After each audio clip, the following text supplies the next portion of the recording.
She walked those cold stone corridors carrying the weight of 2 lives and the quiet, terrible certainty that something was wrong. Her name was Janelle.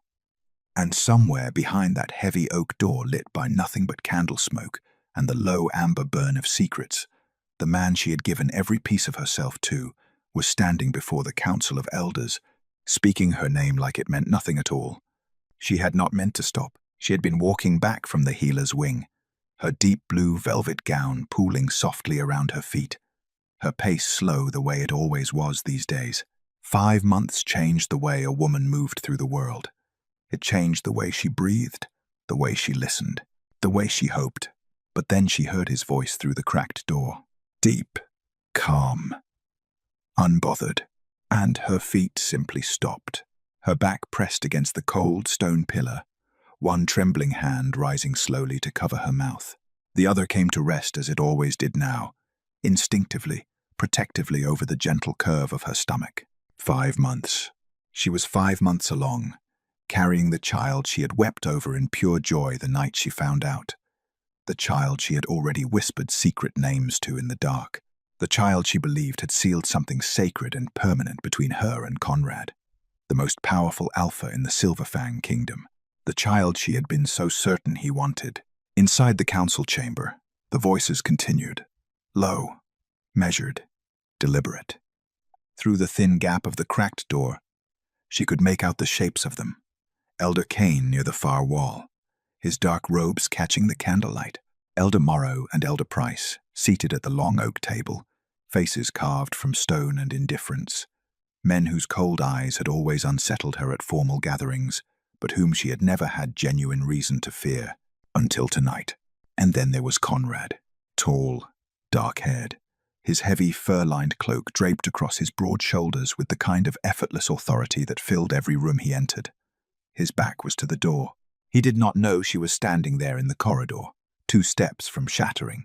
He did not know that every word he spoke was landing like a blade. She heard him say it clearly. She keeps the pack content. His voice carried the same easy confidence she had once found beautiful. But, Seraphine, now that woman knows how to please a king. The elders chuckled, low, approving, familiar, as though this were not the first time they had spoken of it.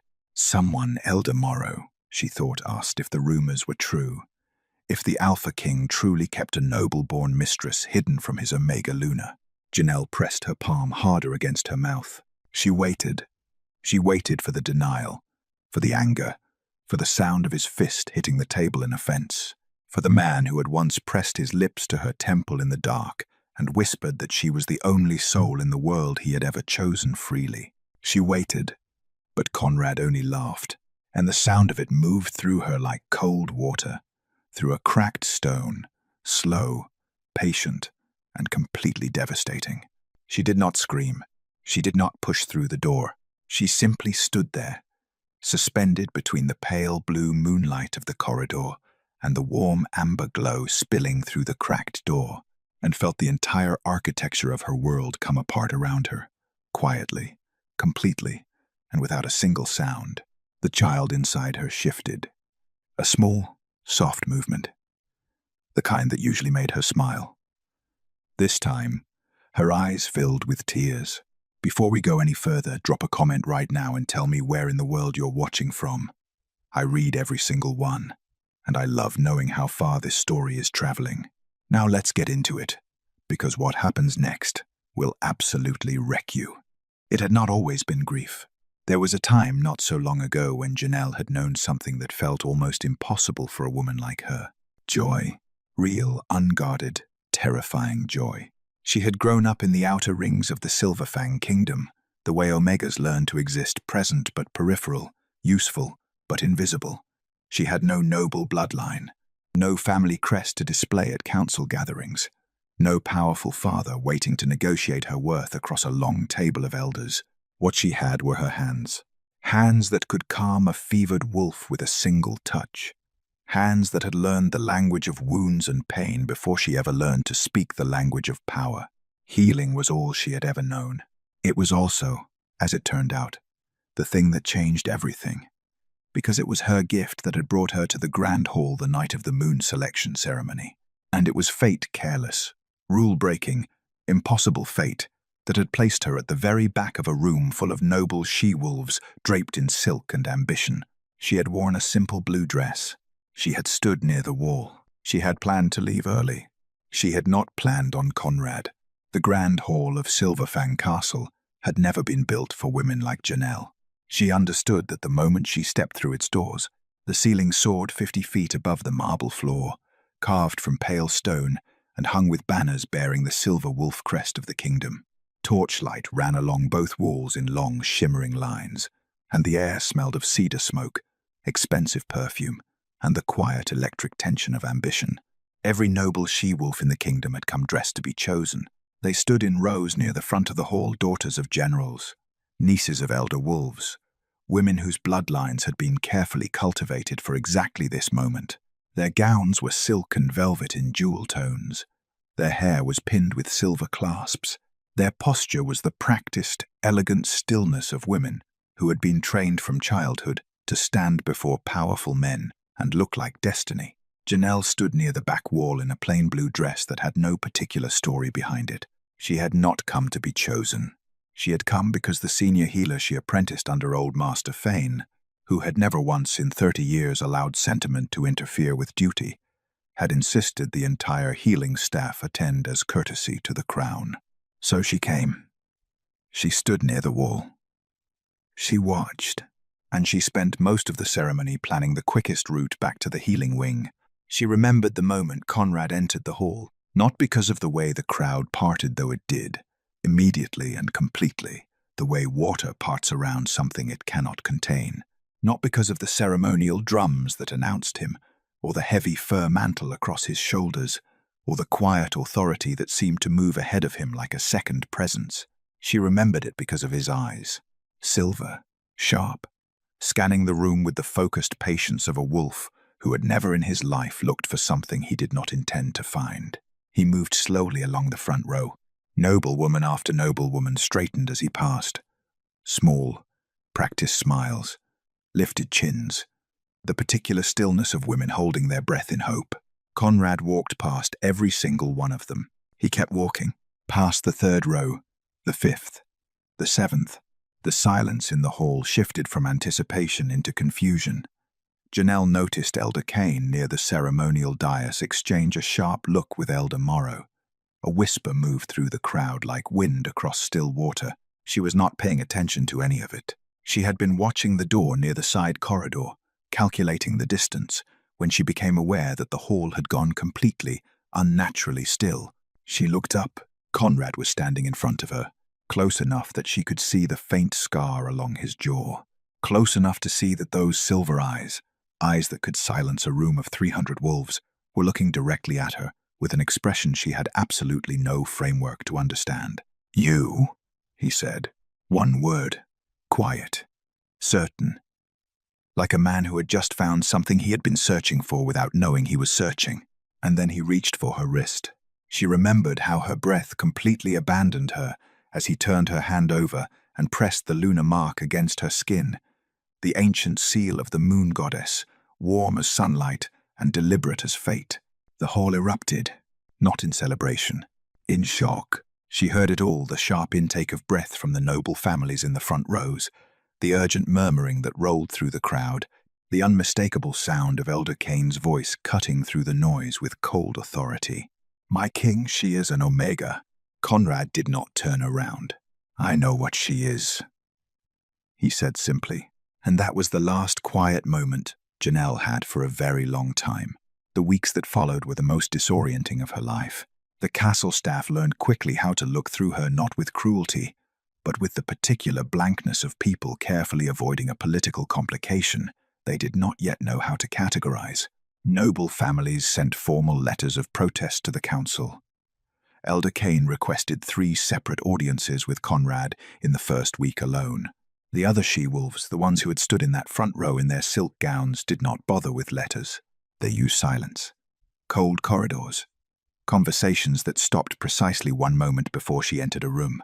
Janelle understood it. She did not enjoy it, but she understood it. She had never belonged here, Everyone in the castle knew it. The stone walls knew it. The banners with their silver wolf crest knew it. She reminded herself of this on the nights it became difficult to breathe. But then Conrad would find her. He always found her, somehow in the library late at night, or walking the east corridor alone, or sitting on the stone bench near the healer's garden, where the lavender grew wild and the moonlight came through clean and unobstructed. He never made a production of it. He would simply sit beside her, close enough that his shoulder touched hers, and say nothing for a long while. And on the night she confessed to him haltingly, quietly, that she was afraid the kingdom would never accept her, he turned and looked at her with those silver eyes and said the words she had stitched carefully into the walls of her heart. "I didn't choose you for the kingdom," he said. "I chose you for me." He took her hand. "You will always be safe beside me, Janelle. I swear it before the moon goddess herself." She believed him, completely, entirely, with everything she had. She would spend the next 5 months learning what a devastating thing it was to believe completely in a promise made by a man who had not yet met the limits of his own choices. Love, Janelle discovered, did not always announce itself. It did not arrive with drums or ceremony, the way Conrad had arrived at that grand hall. It did not declare itself across a room full of witnesses or press a mark into your skin in front of 300 wolves. It came quietly, in the spaces between everything else. It came on a Tuesday night in the castle library, 3 weeks after the selection ceremony, when Janelle had slipped inside after midnight because she could not sleep, and the healing wing felt too small, and the corridors felt too hostile, and she needed somewhere that belonged to no one in particular. She had not expected Conrad to already be there. He was sitting at the long oak table near the far window, a thick volume open before him, his fur mantle discarded over the chair back, and his dark hair slightly undone from whatever careful arrangement it had been in earlier. He looked, for the first time since she had met him, like a man rather than a title. He glanced up when she entered. She froze in the doorway, already forming an apology. "Don't leave," he said simply, and returned his eyes to the page. So she didn't. She found a book, an old pack history from the Western Territories, and settled into the chair nearest the window. And for 2 full hours they sat in the same room without speaking. And it was the most comfortable Janelle had felt inside the castle walls since the day she arrived. That was how it began. The library became theirs without either of them formally deciding it. 3 nights a week, then 4. Then most nights, one of them would arrive first and the other would follow. And no words were ever exchanged about it, because none were needed. They simply understood. Conrad was different in that room.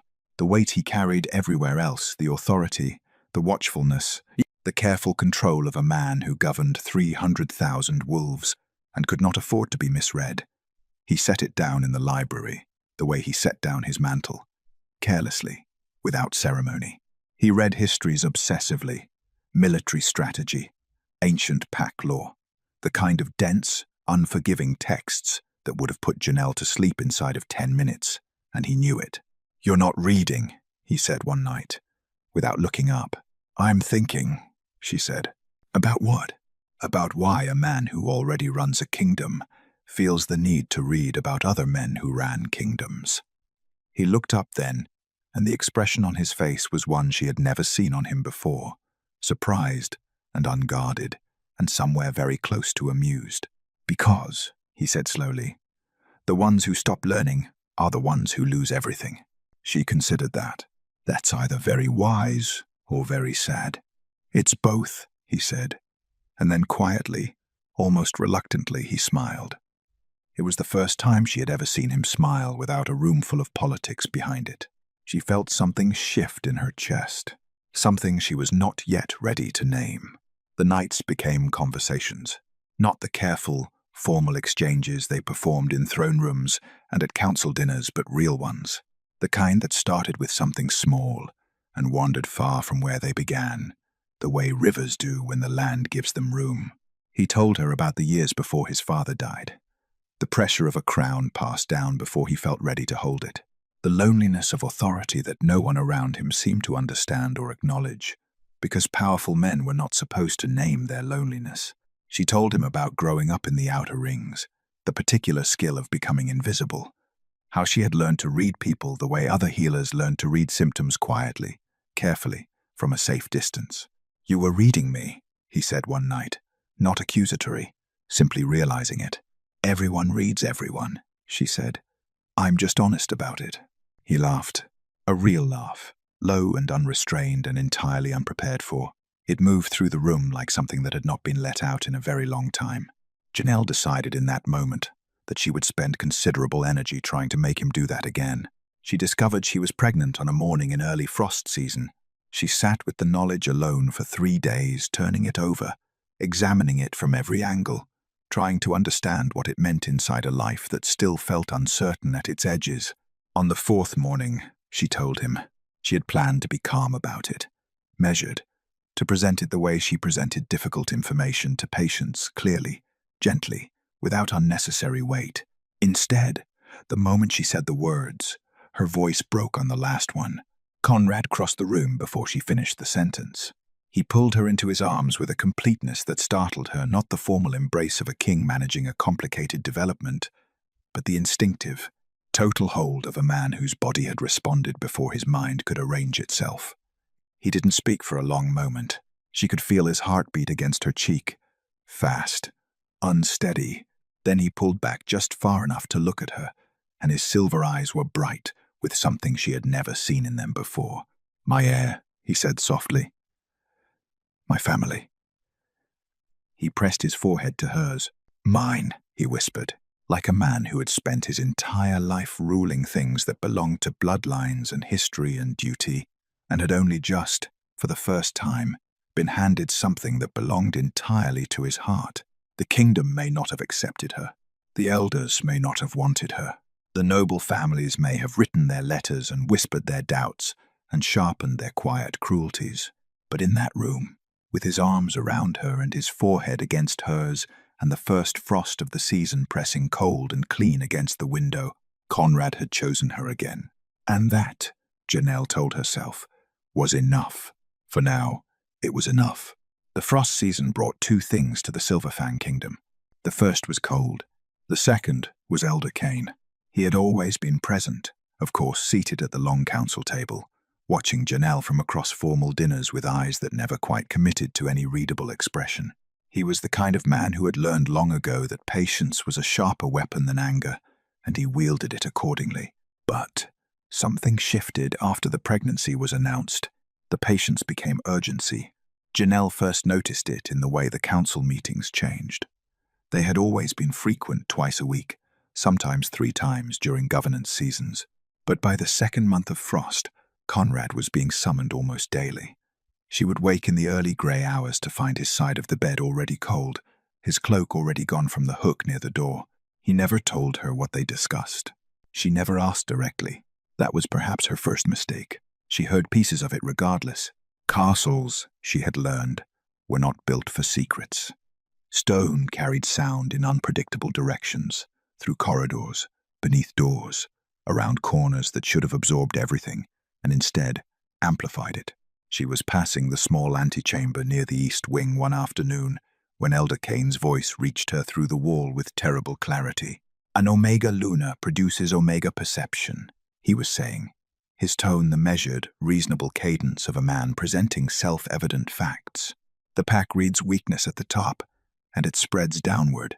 It is not opinion, my king. It is pack law older than your bloodline." A pause. Then Conrad's voice, low and controlled. "The pack follows strength. I am the strength. For now," Elder Kane said. "But a king's strength is only as legible as the woman beside his throne. The nobles are already withdrawing alliance pledges. 3 border packs have sent inquiries about the succession legitimacy of an Omega-born heir." Janelle stood very still in the corridor. She had known this was happening in the abstract, the cold shoulders, the formal letters, the careful social exclusions that had followed her through the castle for months. She had known it intellectually. Hearing it spoken aloud in that flat, clinical voice was something else entirely. She walked back to the healing wing and sat for a long time doing nothing at all. Seraphine's name entered the castle the way most dangerous things did. Quietly, sideways, as though it had always been there and simply hadn't been spoken yet. It was Elder Morrow who introduced it first at a formal council dinner Janelle attended in her capacity as Luna.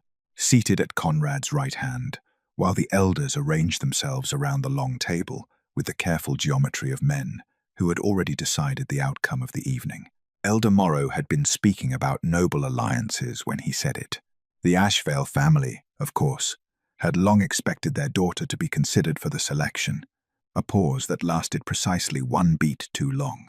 Seraphine Ashvale is, by any measurable standard, an exceptional she-wolf. Noble bloodline, political connections reaching 3 border kingdoms. The pack respects her. Another pause. The pack would follow her. The table was quiet. Conrad said nothing. Janelle kept her face completely still and reached for her wine glass with a steady hand and reminded herself that she was a healer. She had learned stillness under pressure long before she ever learned anything else. But she felt the name settle into the room like a stone dropped into still water, and she watched, from the corner of her eye, as not a single elder looked at Conrad when Morrow said it. They all looked at her. The distance did not arrive suddenly. That was the cruelest part of it. It came the way frost came gradually, so gradually that each individual morning felt almost identical to the one before it, until one day you looked up and everything familiar had gone cold without you ever witnessing the exact moment it happened. Conrad still came to the library, but less frequently. He still reached for her hand at formal dinners, but with the slight mechanical quality of a man performing a gesture he had not fully thought about. He still asked about her health, about the baby, about whether she needed anything from the healer's stores. But the questions came from the doorway now. He asked them on his way somewhere else. She began to notice the way he looked sometimes when he returned from council meetings, a particular tightness around his eyes, a set to his jaw that spoke of conversations that had not gone cleanly. She would catch him staring at the map on his study wall, his fingers spread across the border territories, his expression somewhere far from her. She told herself it was governance, the weight of a kingdom, the natural pressure of a man carrying more than one person should reasonably carry. She told herself a great many things in those weeks, and she almost believed them. Almost. But there is a particular instinct that healers develop, an awareness of the space between what a person says and what their body quietly confesses, a sensitivity to the subtle wrongness that precedes a crisis, the way certain animals feel a tremor in the earth long before the ground begins to shake. Janelle had that instinct, and for the first time since Conrad had pressed the lunar mark against her skin and looked at her like she was the only soul in the room worth finding, it was telling her something was wrong. She just wasn't ready yet to hear what it was saying. She had not meant to walk past the council chamber that night. She had been restless, the particular bone-deep restlessness of late pregnancy that made sleep feel like something happening to other people in other lives. The baby had been active for hours, pressing and shifting with the relentless energy of a child who had not yet learned that the world outside required stillness sometimes. So she walked. The east corridor was quiet at that hour. The torches burned low, casting long amber shapes across the stone floor. Outside the narrow windows, the kingdom lay dark and frost-covered, and entirely indifferent to the small, private crisis assembling itself inside her chest. She was thinking about nothing in particular when she heard his voice. She stopped 6 steps from the council chamber door. It was cracked open not widely, just enough to let the candlelight spill in a thin, warm line across the corridor floor. Just enough to let sound through with perfect, devastating clarity. Conrad was speaking. She recognized the tone immediately, the one he used in formal settings, when he was performing confidence rather than simply possessing it. Smooth, deliberate, calibrated for an audience. She should have kept walking. She did not keep walking. "The Omega situation is being managed," Conrad said. Elder Kane's voice followed. "The noble families require more than management, my king. They require reassurance. Visible reassurance. Then they'll have it." A pause. "Seraphine Ashvale has been patient," Elder Morrow said. His voice carried the particular satisfaction of a man arriving at a point he had been building toward for a long time. "Her family has been patient. There is only so long a noble house of that standing will wait before they begin looking at other kingdoms to align with." Seraphine understands the arrangement, Conrad said. Something cold moved through Janelle's stomach. Does she? Cain again. A dry, almost amused edge beneath the formality. And what exactly is the arrangement, my king? For the record. A beat of silence. Then Conrad's voice, easy and unbothered, and utterly careless. She keeps the pack content. Janelle keeps the moon. Goddess appeased. The bond is legitimate. The air carries my blood. The ceremony was lawful. A pause. But Seraphine, now that woman knows how to please a king. The council laughed. It was not cruel laughter. That would have been easier to hold. It was the comfortable, relaxed laughter of men who had been in the same room together for years. The laughter of people sharing an understanding that had existed long before tonight. Long before Janelle had ever walked into a grand hall in a plain blue dress and believed that fate had chosen her for something real. Someone asked directly. Elder Price, she thought the quietest of them, which made the question somehow worse.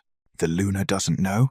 The Luna, Conrad said, believes what she needs to believe. Later, Janelle would not be able to identify the precise moment her heart broke. It was not a single fracture. It was not dramatic.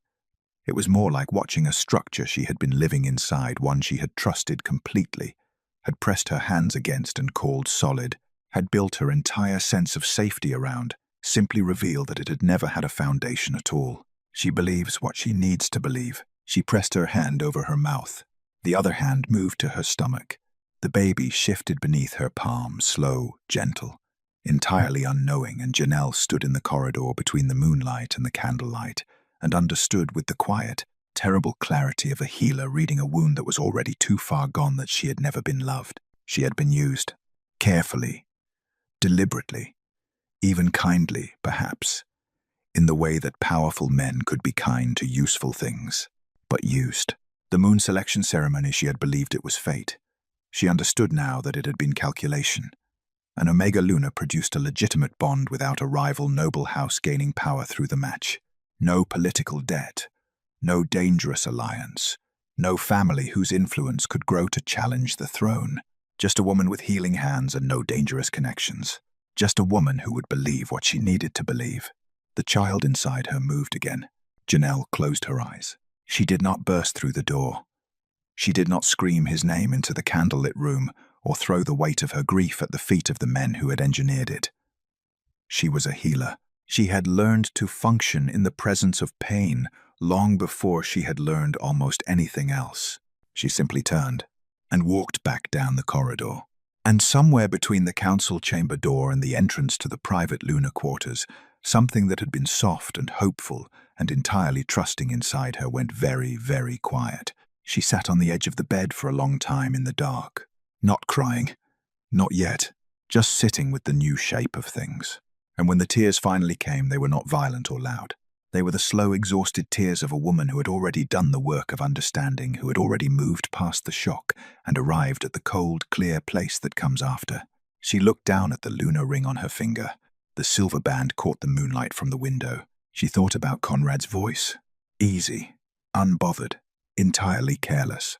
She believes what she needs to believe. Janelle wiped her face with the back of her hand, straightened her spine, and made the only decision that had ever truly belonged to her alone.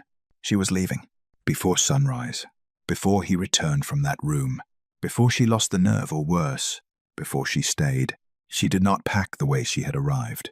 She had arrived with almost nothing, a small trunk of healer's clothes, her apprenticeship texts, a few personal items that fit inside a single worn leather bag. Conrad had insisted on filling the lunar quarters with things she had never owned before. Silk, silver, the kind of quiet luxury that had taken her months to stop feeling like a guest inside. She left most of it exactly where it was. What she took told the story of who she had been before Conrad, before the Grand Hall, before the Lunar Mark, before she had allowed herself to believe that fate had reached down into the outer rings of the Silverfang Kingdom and chosen a healer with no noble blood and no dangerous connections for something real. Her healer's satchel, her apprenticeship texts, 3 practical dresses, the kind that traveled well, that did not require help fastening, that would draw no particular attention in a crowd. The emergency savings she had kept in a small wooden box behind the loose stone in the wall near the window. Old habits from a childhood where safety was never something other people provided for you. She had not touched that box in over a year.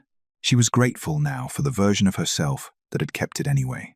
She moved through the lunar quarters slowly, carefully, with the particular deliberateness of a woman who understood that she was memorizing things at the same time she was leaving them behind. The window where the morning light came through clean and gold in summer. The small shelf where she had arranged her healer's texts alongside the pack histories Conrad had brought her from the library, because she had mentioned once, only once, in passing, that she found the Western Territories fascinating. He had remembered. She had not known then what to do with a man who remembered small things. She knew now that remembering small things and being honest about large ones were entirely different skills, and that a man could possess one completely while lacking the other entirely. She did not let herself stand at the shelf for long. She went to his study last. It was the room in the castle that smelled most like him. Old parchment and cedar, and the particular cold night air that came through the window he always left cracked, regardless of the season. The great map of the Silverfang Kingdom covered most of the east wall, its borders marked in dark ink, its territories labeled in the careful hand of a cartographer who had understood that power needed to be legible to the people who held it. Conrad's desk sat beneath the map. She stood in the center of the room for a long moment, not moving. Outside, the kingdom was dark and frost-covered and entirely silent. The hour before sunrise had its own specific quality of stillness. Not the stillness of peace, but the held-breath stillness of the world, balancing on the edge of something. Janelle reached for the lunar ring. It came off more easily than she expected. She stood holding it for a moment, that small silver band that had marked her as something she was now understanding. She had never truly been, and felt its weight in her palm with the focused attention of a woman committing a sensation to permanent memory. Then she set it down at the center of the map, not on the outer rings where she had come from, not near the border territories. At the center, at the heart of it, a quiet statement that cost her nothing now and had cost her everything. She did not leave a letter. There was nothing she wanted to say that those few inches of silver could not say more cleanly. She left through the healer's exit on the south side of the castle. It was a narrow door cut into the stone wall 3 centuries ago for the practical purpose of moving the sick in and out without disturbing the main corridors, unremarkable, unguarded, entirely beneath the notice of a castle that organized its security around the entrances that mattered to powerful people. Janelle had used it hundreds of times. She used it once more now. The cold hit her immediately. The sharp, clean cold of pre-dawn frost that had no patience for the kind of grief that moved slowly. She pulled her traveling cloak tighter across her stomach and walked. She did not look back at the castle. She had learned young that looking back at things you were leaving served no practical purpose. It did not change what you were walking away from. It only made your feet heavier. She traveled south for 3 days, by cart where she could arrange it, on foot where she could not. She stopped at a way station on the second night and slept for 4 hours on a narrow bench near the fire, her satchel against her chest, the baby still and quiet for once, as though it too understood that this was not the moment for restlessness. By the 3rd morning, she had crossed the boundary line, human territory. The landscape changed almost immediately, the wild, dense forest of wolf-pack lands giving way to open roads and the distant geometry of human towns, smoke rising from chimneys, the sound of cartwheels on stone, people moving through their lives with no awareness whatsoever of pack law or elder councils or the particular violence of loving someone who had never intended to keep you. Janelle stood at the edge of the road and breathed it in. Then she adjusted her satchel, straightened her spine, and walked forward. Behind her, the Silverfang Kingdom receded into the tree line, and the woman who had been Luna disappeared entirely. What walked forward was simply Janelle, a healer, alone, and utterly, resolutely free. The city of Varen did not care who she was. That was the first thing she noticed about it, and the thing she came to love most completely in the weeks that followed.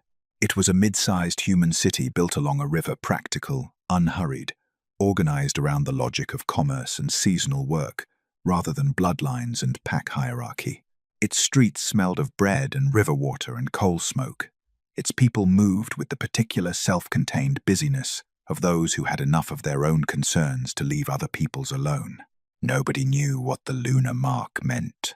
Nobody recognized the faint silver trace of Omega lineage in the way she moved or carried herself. Nobody looked at her and saw a political complication. She rented a room above a bakery on the city's eastern edge, 2 small windows, a narrow bed, walls that held the warmth of the ovens below from early morning until well past midnight.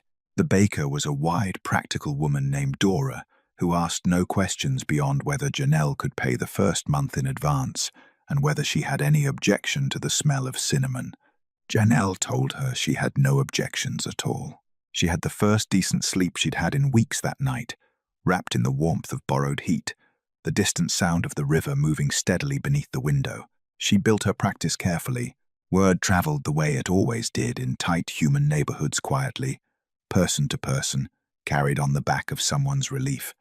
She began with small things: a dock worker's infected hand, a child's persistent fever that the local physician had addressed, with remedies that were technically correct and practically useless, an elderly woman whose joint pain had been dismissed for years as simply the cost of aging. Janelle had learned long ago that the body rarely lied if you knew how to listen to it. Within 6 weeks, she had more work than she could comfortably manage. She charged what people could pay and asked no questions about what they couldn't.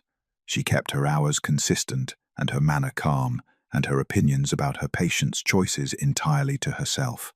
Among the small population of wolves who lived quietly in Varan, those who had left pack life for reasons of their own and preferred the anonymity of human cities, word spread differently, more carefully, but with the particular intensity of people who recognized genuine skill when they found it. She did not advertise those services. She did not need to. Elias arrived on the first night of true snowfall.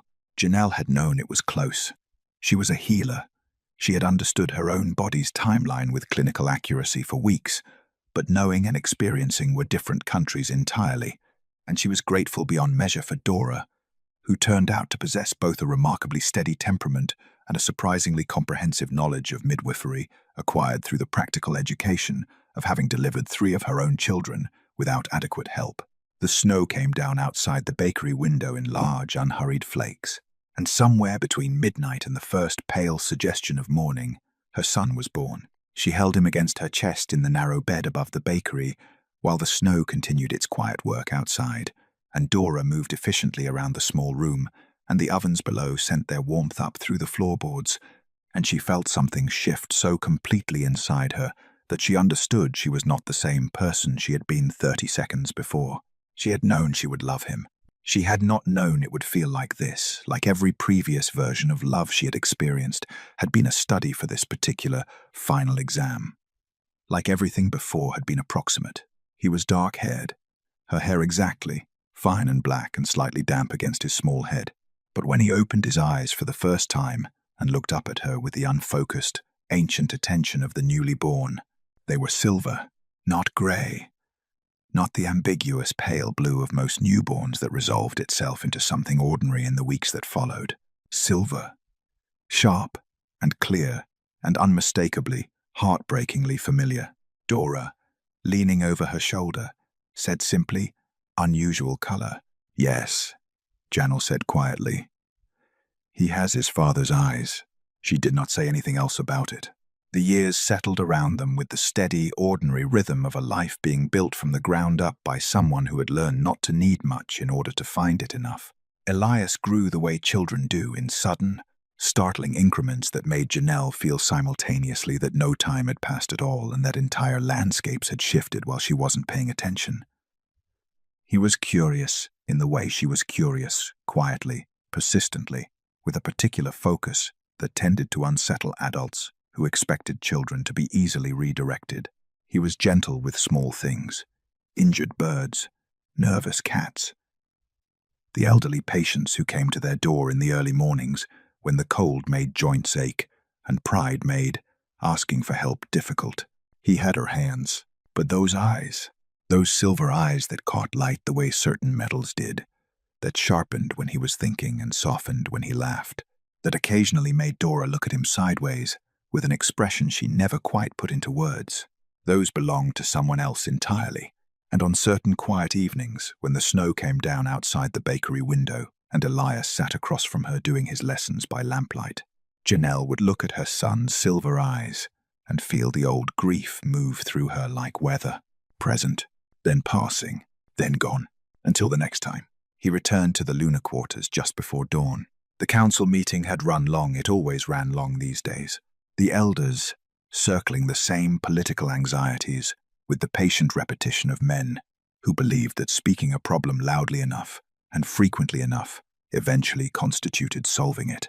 Conrad had sat through 3 hours of it with the focused stillness of a man who had learned early that the most powerful thing he could do in a room full of people trying to provoke a reaction was to simply not provide one. He was tired in the specific way that had nothing to do with sleep. He pushed open the door to the lunar quarters and knew immediately. He could not have explained how he knew. There was no dramatic evidence of absence, no overturned furniture, no scattered belongings, no visible sign of anything wrong. The room was quiet and dim, and almost entirely ordinary. But the particular quality of the silence was different. A room that contained a sleeping person had a specific kind of stillness inhabited, breathed into, warm at its edges. This was the other kind. The kind that had not held a living presence for several hours. Conrad stood in the doorway for a moment. Then he moved through the room quickly, checking each space with the systematic focus of a man whose instincts had already arrived at a conclusion his mind was still refusing to process. The healer's satchel was gone. The apprenticeship texts from the shelf. The small wooden box behind the loose stone near the window. He had known about it. Had always known about it. Had never once mentioned it. Because he understood that a woman who had spent her life providing her own safety did not stop needing that option simply because someone promised to provide it for her. The box was gone. He sat down on the edge of the bed and pressed his hands against his knees and breathed. He found the ring in his study. He had gone there without entirely deciding to, moving through the castle corridors with the automatic quality of a man whose body was navigating while his mind was somewhere else entirely. The study door was already open. The cold night air came through the cracked window the way it always did. He saw it immediately. The silver band, sitting at the center of the map. He crossed the room and stood before his desk and looked at it for a long time without touching it. Then he picked it up. It was such a small thing, such a simple, quiet statement. No letter, no explanation, no accusations, laid out in careful sentences for him to argue with or defend himself against. Just the ring, at the center of the kingdom, he had chosen over and over again, in ways he had never been fully honest about. Not with the council, not with Janelle, and most damningly, not with himself. He closed his fist around it, and then, with the slow, specific dread of a man assembling pieces he would have preferred to leave scattered, he began to understand. He went back to the council chamber. He stood in the corridor outside the cracked door, the same corridor, the same thin line of candlelight across the stone floor, and replayed the previous evening with the merciless precision that had always made him an effective king and was currently making him feel like he might come apart at the structural level. He heard his own voice, easy, unbothered, entirely careless. She believes what she needs to believe. He pressed his palm flat against the stone wall. The conversation had been a performance. Every word of it calculated, deliberate, constructed for the specific purpose of convincing the council that he was willing to abandon his Omega Luna, that Seraphine Ashvale represented a genuine alternative, a real arrangement, a king making the politically sensible choice. Because Elder Kane had come to him 3 weeks earlier with information that had no safe response. The council had been meeting privately, without him, planning the removal of an Omega Luna whose continued presence they had decided was an unacceptable liability to the throne. Not removal the way political men meant removal, not exile, not formal dismissal. The other kind. Conrad had done the only thing available to him in that moment. He had given them a reason to wait. a suggestion of inevitability that he was already moving toward what they wanted, that patience would deliver what interference might complicate. Seraphine had never been his mistress. She had been a name, a fiction, a lie deployed in a room full of dangerous men to keep the woman he loved alive long enough for him to find a permanent solution.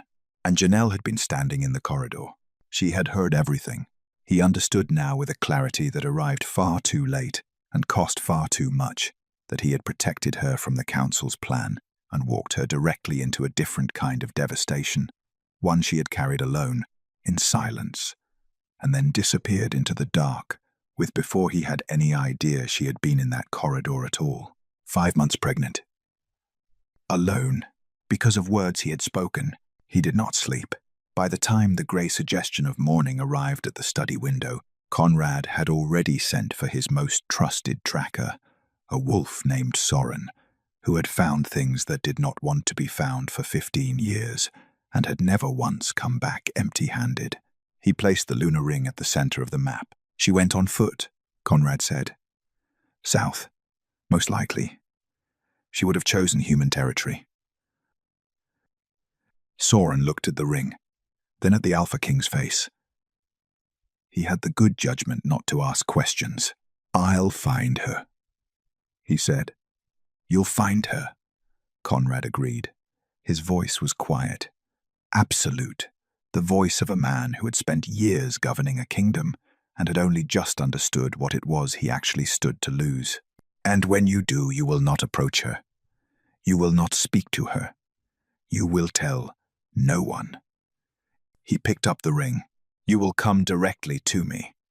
Soren found her in the 4th year. Conrad had known it would take time. Janelle was not a careless woman. She had built her disappearance with the same quiet thoroughness she brought to everything else. And the human world was vast and indifferent and genuinely uninterested in helping wolves find each other.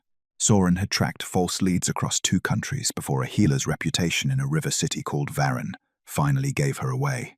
The thing about genuine skill, Conrad had reflected when Soren delivered his report, was that it was almost impossible to hide completely.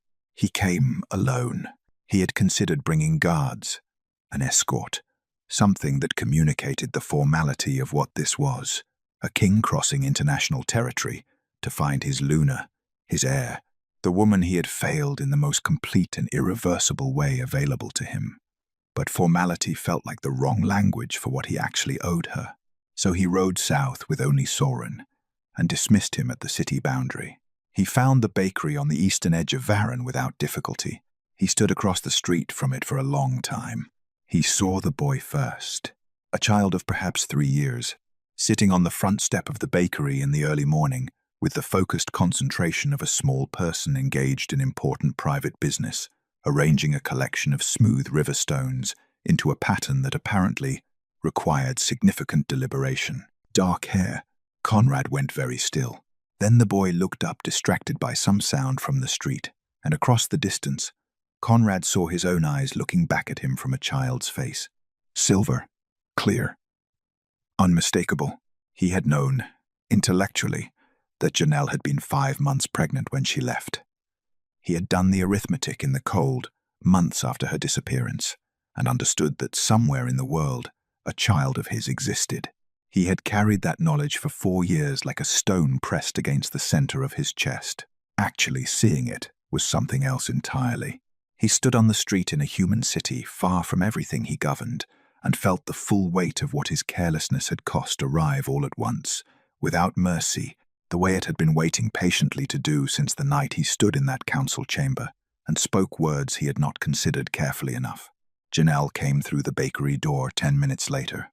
She was carrying a small basket and talking to the wide woman behind her, her landlady, Conrad assumed, and she was laughing at something, a real unguarded laugh, and the sight of it stopped him in a way he had not prepared for. She had built a life here, a real one. Visible in the easy way she moved through the street, the familiar nods from the people she passed, the small hand that immediately reached for hers when the boy noticed her coming through the door. Then she looked up and saw Conrad standing across the street. The laugh stopped. Everything stopped. She sent the boy inside with her landlady. Conrad watched her do it. The quiet words, the gentle hand on his small shoulder, the practiced calm of a mother removing her child from a situation before he could understand it well enough to be frightened by it. Then she walked across the street and stopped 6 feet away from him and looked at him with an expression he could not fully read, which had never happened before, not once in all the years he had known her. "You found us," she said. Her voice was steady. "Of course it was. I should have found you sooner," he said. Something moved across her face. Not softening, not yet. Something more careful than that. "Say what you came to say, Conrad." So he told her everything. All of it, Elder Kane's private meeting, the council's plan, the specific and terminal nature of what they had intended for her, the calculated lie about Seraphine, deployed in that room to buy time, to convince dangerous men that patience served them better than action. The night he returned to find her gone, and stood in his study holding her ring, and understood too late what she must have heard and what it must have meant to her. He told her without defense or softening. He owed her the full truth, with no architecture around it. When he finished, the street was quiet between them. Janelle stood very still, her arms crossed against her chest, her eyes on the middle distance. He recognized that expression, now the one she wore when she was doing the internal work of a healer, examining something painful and trying to determine whether it was survivable. "You let me believe it," she finally said. "I didn't know you heard. You still let a version of it exist. In that room, with those men." "Yes," he said, because there was no honest answer that wasn't yes. Another silence. "She has his eyes," Dora had told him once, years ago, meeting Elias, though Conrad didn't know that yet. He would. "His name is Elias," Janelle said quietly. "He arranges stones by weight. He's gentle with hurt things." A pause. "He has your eyes, and he has never once been told to be ashamed of what he is." Conrad closed his eyes briefly. "I know I don't deserve." "No," she said. "You don't." She looked at him then fully, directly, with the complete attention of a woman who had spent 4 years becoming someone who no longer needed anything from him. But he might deserve to know his father. She turned back toward the bakery. "Come inside, Conrad. Not forgiveness. Not yet. But a door left open." And Janelle, who had walked away from everything once, with nothing but a leather satchel, and the quiet certainty of a woman who knew her own worth, stood in the doorway of the life she had built and chose, with full knowledge of the cost, to let the question remain unanswered a little longer. Some things, she had learned, deserved more than one conversation. Some loves the broken ones, the complicated ones, the ones that had failed you in the worst possible way, sometimes asked, not whether they were worth forgiving, but whether they were worth the harder work of understanding. She didn't know the answer yet, but she left the door open. And that, for now, was everything. If this story moved you, let me know in the comments where you're listening from. And don't forget to subscribe for more moonlit romance stories like this one.